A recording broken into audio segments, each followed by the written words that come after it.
السلام علیکم ورحمۃ اللہ وبرکاتہ۔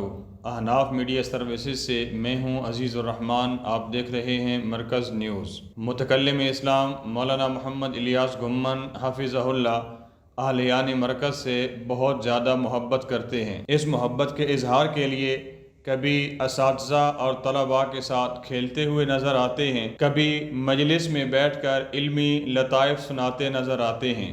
اسی طرح محبت کا ایک انداز یہ بھی اپناتے ہیں کہ ہر سال مرکز کے تمام اساتذہ اور طلباء کی موسم کے پھلوں سے دعوت کرتے ہیں۔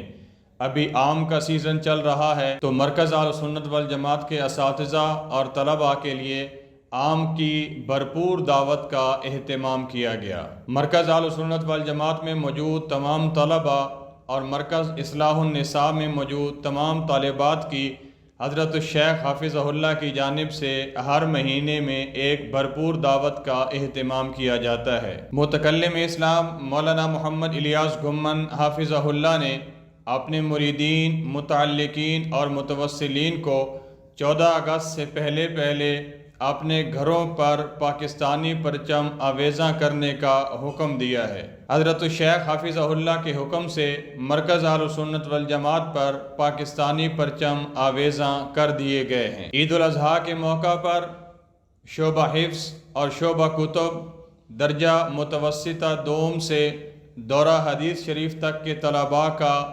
امتحان ہوا۔ شعبہ کتب کے کل 264 طلباء نے امتحان میں شرکت کی۔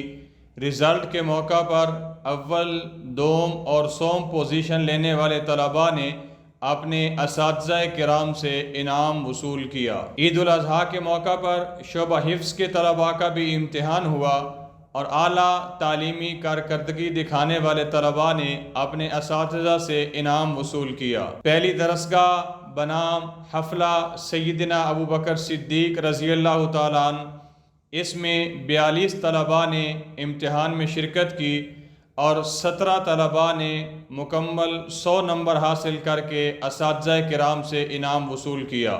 دوسری درسگاہ بنام حفلہ سیدنا فاروق اعظم رضی اللہ تعالیٰ عنہ، اس میں 27 طلباء نے امتحان میں شرکت کی اور 9 طلباء نے مکمل 100 نمبر حاصل کر کے انعام وصول کیا۔ تیسری درسگاہ بنام حفلہ سیدنا عثمان غنی رضی اللہ تعالیٰ عنہ، اس میں 25 طلباء نے امتحان میں شرکت کی اور 9 طلباء نے مکمل 100 نمبر حاصل کر کے اپنے اساتذہ کرام سے انعام وصول کیا۔ یہ تھیں اب تک کی خبریں۔